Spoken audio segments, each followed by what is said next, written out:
Sarawak Governor Tun Behin Sri Dr. Wan Junaidi Tuan Jafar attends the 268th meeting of the Conference of Rulers at Astana, Negara.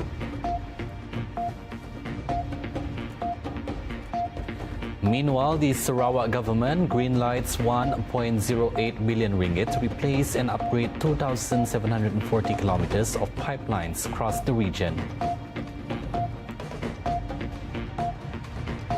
And in world news, a manhunt is underway after a shooting at a warehouse in Ohio left at least one person dead and 5 others injured.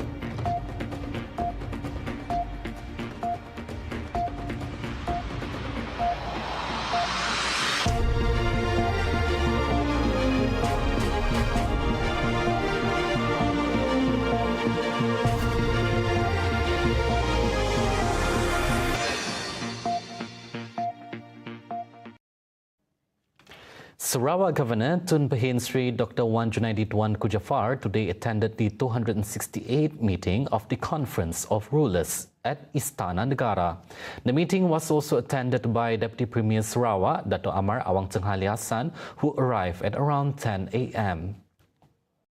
In a statement, Astana Negeri said one of the meeting's main agendas was security briefing by the Inspector General of Police and the Admiral of the Malaysian Armed Forces, followed by an official discussion.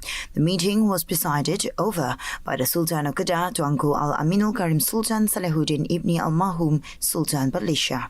Also present were the Malay rulers, the governors of Sabah, Melaka and Pulau Pinang, as well as chief ministers from around the country.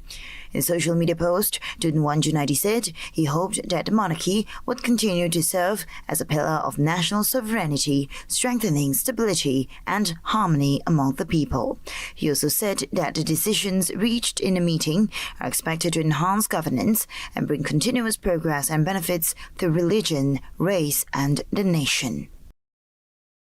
Sarawak Premier Dato' Pandingidan Sri Abang Johari Tun Openg attended the 145 Menteri Besar and Chief Ministers meeting that took place at Perdana Putra, Putrajaya on Tuesday.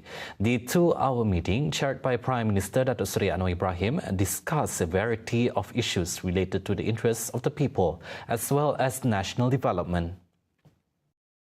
Abang Johari was accompanied by Sarawak State Secretary Dr. Ahmad Muhammad Abu Bakar Marzuki. After the conclusion of the meeting, Abang Johari then attended the Malaysian Government Leadership Consultative Meeting 1-2025 held at the Sri Perdana Complex. The meeting was presided over by Dato' Seri Anwar Ibrahim and attended by leaders from the federal and state governments. The Sarawak government has greenlighted an allocation of 1.08 billion ringgit to replace and upgrade 2,740 kilometers of pipelines across the state in an effort to improve water supply infrastructure. Sarawak Utility and Telecommunication Minister Dato' Seri Julaihi Narawi said that the rusted and unusable pipes have led to significant water leakages, prompting the government to take the initiative to replace and upgrade them in selected areas. Jadi kalau kita lihat di kawasan Pantai Damai, kita ada 3 lokasi yang telah kita kenal pasti. Kampung Rempangi Skim, Buntal dan Kampung Santubung.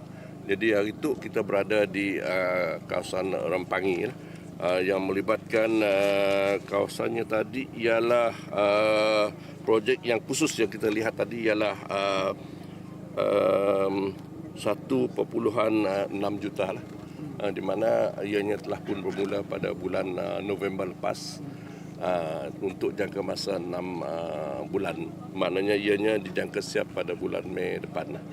Maknanya I think dah lebih daripada 60% ahead of schedule lah. Jadi kita berharap penggantian pipe-pipe lama yang bocor ini akan dapat mengurangkan masalah kebocoran ya, melibatkan air tidak terhasil ataupun ringkas yang kita sebut NRW lah. Dan kedua, kita berharap ianya akan dapat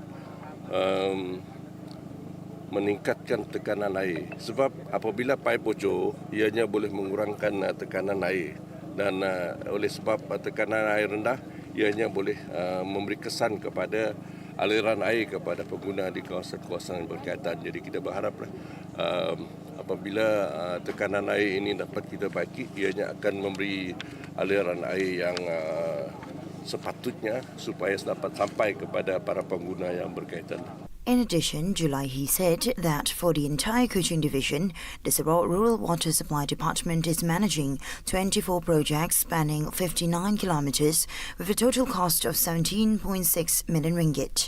Under the Kuching Water Board, a total of 12 projects valued at 267 million ringgit are underway for implementation, while the Cebu Water Board is overseeing 8 projects worth 170 million ringgit. Apart from that, 21 projects are currently being managed by Blako Management Centre in Berhad, valued at 90 million ringgit, and will be gradually implemented by 2028. Seluruh Sarawak kita ada 461 projek pipe replacement dan upgrading yang perlu kita lakukan untuk jangka masa 5 tahun, bermula daripada tahun lepas hingga 5 tahun akan datang. Jadi maknanya kita sudah bermula mengadakan penggantian ini untuk seluruh Sarawak. Dan untuk Kuching kita ada 24 IGA projek untuk bahagian Kuching. Bahagian Kuching kita hari ini kita berada di salah satu daripada lokasi di bahagian Kuching. Kita ada 24 IGA projek yang bernilai 59 juta lah. Panjangnya 59 kilometer. Bernilai 17.6 juta.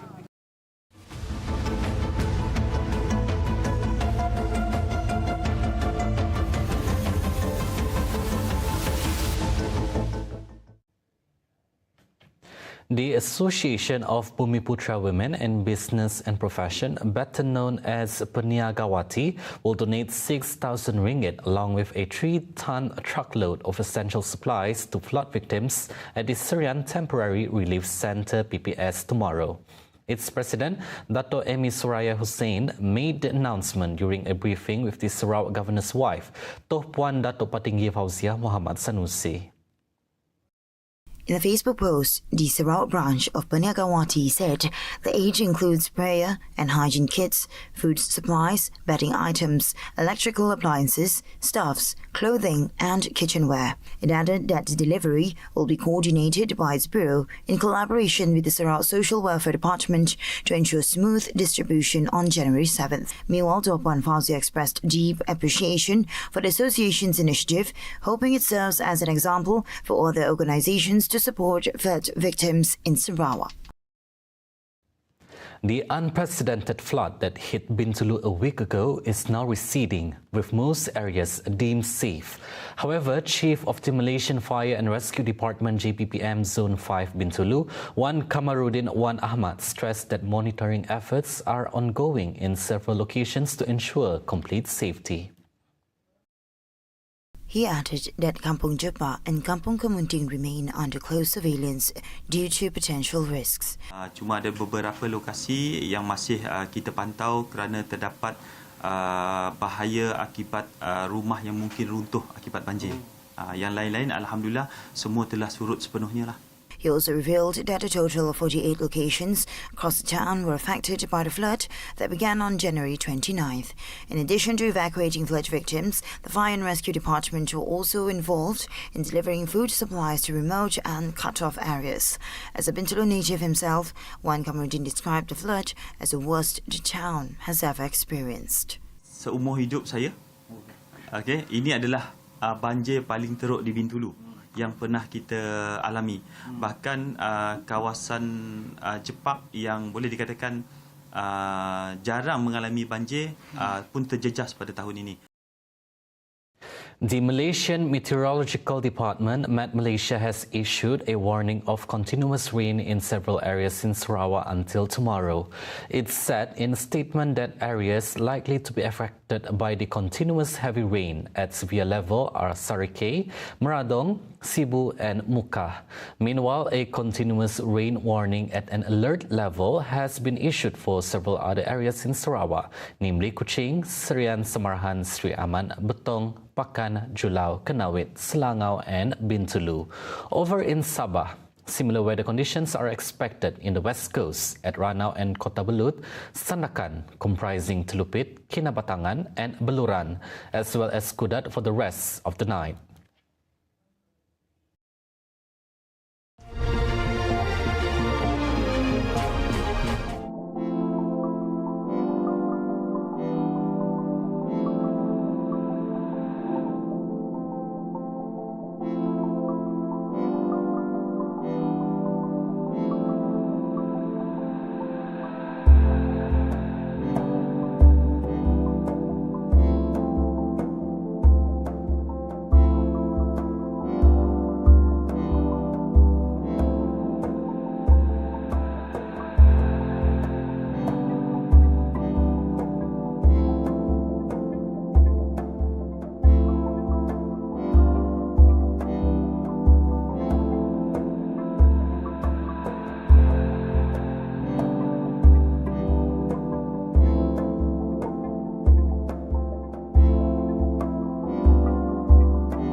A manhunt is underway after a shooting at a warehouse in Ohio left at least one person dead and 5 others injured. New Albany Police Chief Greg Jones confirmed that authorities have identified a person of interest and are actively working to locate and apprehend them. He said the huge warehouse had large overnight staff and around 150 were evacuated to a neighboring building.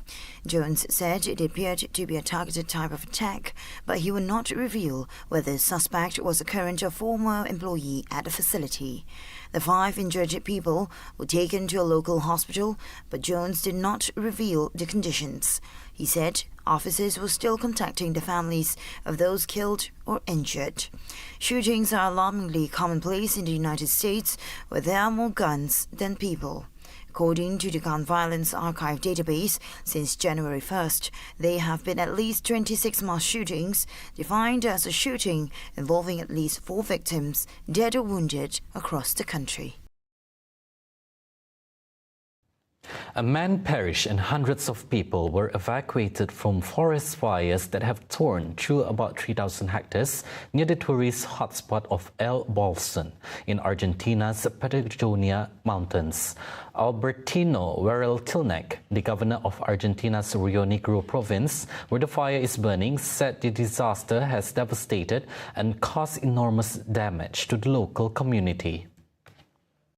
Local broadcaster TN reported that a man died after suffering cardiac arrest from inhaling wildfire smoke inside his residence.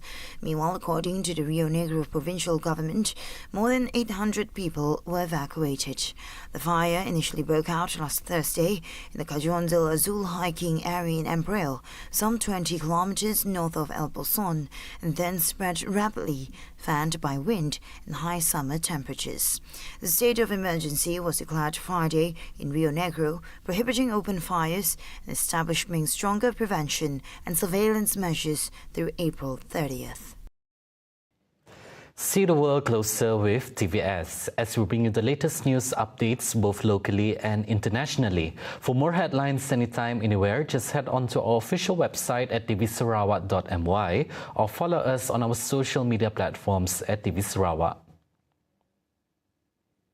Those were the updates on TVS Nightline. I'm Lorenzo Isaac. Thank you for watching and have a good night.